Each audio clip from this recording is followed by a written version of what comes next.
అందుకే కడవరి దినాల్లో ఎవరు తోడవుతారంటే క్రీస్తుకు విరోధంగా కొంతమంది లేస్తారు. ఎవరంటే వాళ్ళ సేవకులే. ఎవరు వాళ్ళు? మనలోంచి వచ్చిన వాళ్ళే. యేసుక్రీస్తు యొక్క మహిమను తృణీకరించిన వారే.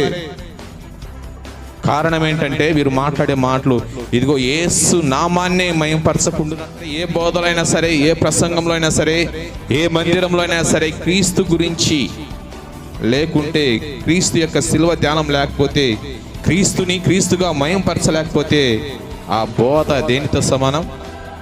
గడ్డితో సమానం. ఈరోజు రక్షణ ఎవరి నామంలో పొందుకున్నాం? క్రీస్తు నామంలో. ఆయన మరణం ద్వారానే మనకు రక్షణ వచ్చింది తప్ప ఇంకొకరి ద్వారా వచ్చిందా? ఎవరిని నిజంగా ఎవరి మాటల ద్వారా మన మనస్సు మార్చబడింది? ఇదిగో సొంత మాటలు చెప్తే మీరు మారుతారా? లేదంటే నా జీవిత చరిత్ర చెప్తే మీరు మారుతారా? లేదంటే నా సాక్ష్యం చెప్తే మీరు మారుతారా? నేను చేసిన మంచి పనులు చెప్తే మీరు మారుతారా? ఇదిగో వాక్యమైన దేవుడు నిజంగా ఆయన నోటి నుంచి వచ్చిన ప్రతి మాట మన హృదయాన్ని కదిలించింది. ప్రైజ్ ది లార్డ్, హల్లెలూయా.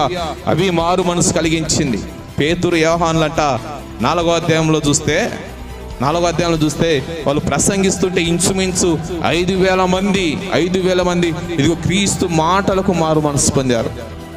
మనుషుల బోధ, మనుషుల ఘనత ఎక్కువైపోయింది. ఎందుకంటే తృణీకరించబడతా ఉంది దేవుని యొక్క వాక్యం. ప్రభు కార్చిన రక్తం తృణీకరించబడుతుంది సంఘంలోంచి.